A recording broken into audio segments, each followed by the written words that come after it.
Whenever a person goes missing, it's absolutely heartbreaking. Friends and family members want to keep hope alive for as long as possible until they can finally find some type of closure. But sometimes the closure they receive is too good to be the actual truth. When a young boy from Texas went missing in 1994, his family was distraught. A few years later, however, he was found in a different country. His family was ecstatic by the turn of events, but it soon turned out that not all was as it seemed. But before we start, please make sure to subscribe to Did You Know and hit the bell so you never miss an upload from us. Also, leave a like right now. Nicholas Barclay was a young boy from San Antonio, Texas, who had a troubled family life. According to those closest to him, he frequently fought with his parents and teachers, and he would often act out aggressively towards those around him. Nicholas had even gotten himself into trouble that he had a court hearing scheduled due to his disruptive behavior. Little did his family know, however, Nicholas would never make it to the hearing.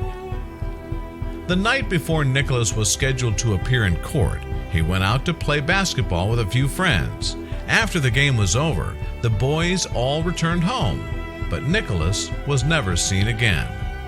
Nicholas's family initially assumed he ran away to avoid the court hearing, but as time went on, they realized he was missing.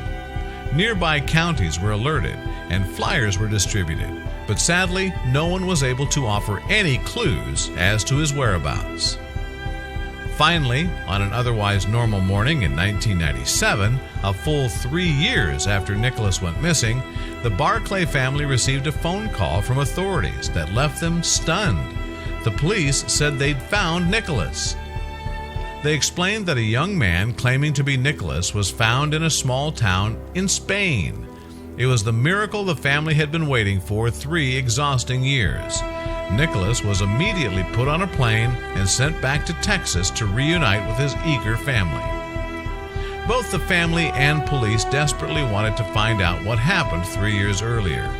Nicholas claimed that he'd been kidnapped and immediately put on a plane to Europe, where he was sold into a child sex trafficking ring. Police in Spain found him, he said, only after he'd escaped. It's understandable that such a traumatic event would change a person, but the boy's mother immediately noticed something off. His hair and eye color were oddly different. Nicholas claimed his captors dyed his hair and medically changed the color of his eyes to hide his identity. As unusual as the differences were, his family firmly believed their son had returned home, even if some family members had their doubts. However, one private investigator named Charlie Parker found the whole story suspicious. Charlie didn't believe the kidnappers were physically able to change the boy's eye color. Also, if what Nicholas said was true, the horrific events he lived through would have most certainly caused him to become withdrawn. But that wasn't the case at all. Charlie and other investigators closely examined photos of Nicholas before and after his alleged kidnapping. Besides the eye and hair change, he noticed one more difference that resulted in an alarming breakthrough. It was the ears. Ears, like fingerprints, are completely unique to an individual, and this young man's ears didn't match the boy who disappeared 3 years earlier.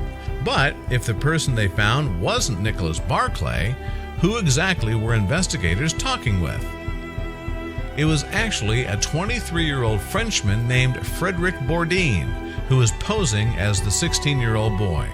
Frederick was also known as the Chameleon by Interpol, the world's largest police organization. Frederick was a wanted criminal who impersonated missing children, and over the course of his life, he had masqueraded as hundreds of different personalities, his most recent being Nicholas Barclay. Frederick apparently got the idea to impersonate the missing boy when the Spanish police who found him said he bore a striking resemblance. That was all he needed to hear to pull off his next stunt. Charlie Parker immediately told the Barclay family what he and the rest of the investigators discovered. They were in complete dismay at the news. How had they not realized this grown man wasn't actually Nicholas? Nicholas's uncle Jason apparently began to doubt the authenticity of his nephew after he arrived home. Shortly before Jason was interviewed, however, he'd passed away. After Frederick's outing by police, the Frenchman proposed his own outrageous theory. Frederick claimed the Barclay family knew he wasn't their son all along, and the reason they accepted him was to cover up his murder. As absurd as it was, Charlie Parker still wanted to investigate the claim.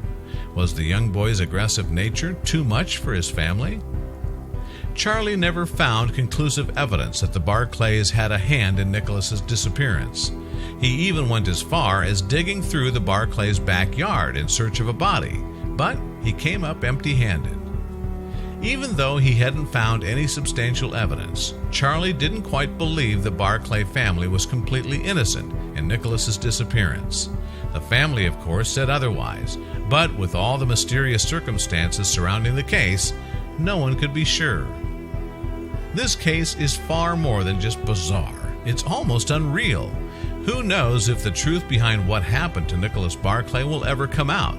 But until then, Charlie Parker will keep looking for clues. Share this mysterious case with your friends below.